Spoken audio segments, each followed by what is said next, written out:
Good afternoon, ladies and gentlemen. Before people did not have toilet paper, they used what they could find near them. These were different objects, sometimes very strange. In ancient Rome, people went to public toilets. Many people could sit in these toilets at the same time. There was a big jar with salty water nearby. A wet sponge on a long wooden stick was in the water. One person wiped with this sponge and then washed it in the jar. The next person took the same sponge. It was not very clean, but people had no other choice. Rich Romans could have their own sponge. They carried it with them in a special box. Poor people used the shared sponge in the public toilet. The salty water helped to kill the smell, but it did not kill all the germs. In ancient Greece, people invented another way. They used round pieces from broken clay pots. People did not take sharp edges because it was dangerous. They looked for smooth pieces without cracks or chips. The pieces were hard and cold, but they did not cut the skin. They did not absorb water well, but it was better than nothing. Poor Greeks went to the seashore and collected smooth pebbles. The pebbles were small and round like an egg. Some people used flat stones from the river. Rich Greeks could buy soft linen cloths. But the cloths needed washing, and it was unpleasant. In other countries, people also looked for a solution. In coastal countries of Asia, people used big seashells. The shells were smooth and had a comfortable shape. In Japan, people used thin wooden sticks. They made them from soft wood and threw them away after use. In India, people washed with water and did everything with the left hand. The right hand stayed clean for eating and greetings. This rule worked for many hundreds of years and still works today. In American villages, farmers used corn cobs.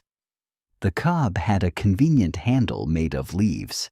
A person took the cob, used it, and threw it away. It was cheap because corn grew nearby. And in medieval Europe, people went to the forest or to the field. There they looked for soft moss that grew on stones. The moss absorbed water well and felt nice to touch. In winter, when snow covered the ground, people used snow. The snow was clean and cold, but it melted quickly in the hand. In China, they invented paper a very long time ago, more than 2,000 years ago. This man's name was Kai Lun, and he worked for the emperor. He mixed tree bark, old rags, and fishing nets. From this mixture, he made thin and smooth sheets. At first, people used paper only for writing, books, and money. Then, some clever person thought of using paper in the toilet. Chinese emperors were very rich and loved comfort. They made special soft paper with a pleasant smell for them. They sprayed the paper with rose water or jasmine perfume. One emperor in 1393 ordered 720,000 big sheets. Each sheet was the size of a small blanket. Ordinary people could not buy such paper because it was too expensive. Poor Chinese people continued to use bamboo sticks or leaves. Only rich and noble people could afford paper. Paper came to Europe much later than to China. Europeans learned to make paper only in the Middle Ages. But this paper was very expensive. One sheet of paper cost as much as food for a whole day. No one could throw such a valuable thing into the toilet. So Europeans used old straw, hay, or moss. Rich people bought pieces of soft wool or old linen. But wool was rough and prickly, it scratched the skin. Linen was better, but it was difficult to find and buy. Some people used animal fur, for example from a rabbit or a sheep. The fur was soft and pleasant, but it was sad for the animals. In Russia, peasants lived in wooden houses without comforts. They always built the toilet outside, far from the house. It was a small wooden cabin with a hole inside. People called this place Nuzhnik or Dvor. There was always a bag or box with ash near the hole. Ash is the powder from burned wood in the stove. People covered the waste with ash, so there was no strong smell. The ash also killed some insects and germs. For hygiene, people used soft moss from the forest. Moss grows on stones and tree stumps, and it is easy to collect with hands. It absorbs water very well and becomes soft from body heat. In 1857 in America, there lived a man named Joseph Gaiety. He had one delicate health problem. It was painful for him to sit, and he could not use rough paper. Then he invented special medicated paper for the toilet. He sold it in the pharmacy as medicine, not as a normal product. The paper was soft and soaked with aloe juice. Aloe is a plant that helps skin to heal. Joseph printed his name in big letters on every sheet. Many people laughed at him because it was strange. Who needs paper with another person's name in the toilet? People were used to using old newspapers and catalogs for free. Why pay money if you can take something for free? That is why Joseph's product did not become popular. In America, every family had a thick catalog for ordering goods. One of these companies was called Sears. The Sears catalog was in every house, even in the poorest family. It had many pages with pictures of clothes, food, and tools. People looked through the catalog, chose goods, and ordered them by post.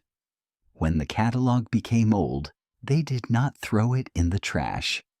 They hung it on a nail in the small toilet room in the yard. There was a special hole in the corner of the catalog for this nail. A person sat in the toilet and read about new goods. Then he carefully tore out one page and used it.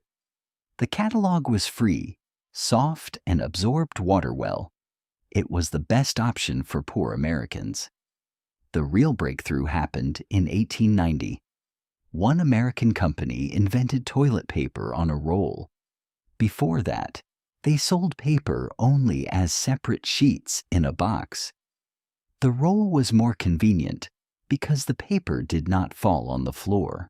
The company made small holes on the roll every few centimeters. It was very easy to tear the paper with hands along these holes. People did not need scissors or a sharp edge of the table. This simple invention changed the life of millions of people. But the first rolls had one unpleasant problem. Small sharp wood splinters often appeared in the paper. Factories made paper from cheap wood. The machines could not clean the wood well from small splinters. People could hurt themselves, especially children and old people. Only in the 1930s, factories learned to make paper without splinters. The advertisement said, "Now our paper is safe and soft." Today, toilet paper is in almost every house on Earth. Factories make it from wood or recycled newspapers.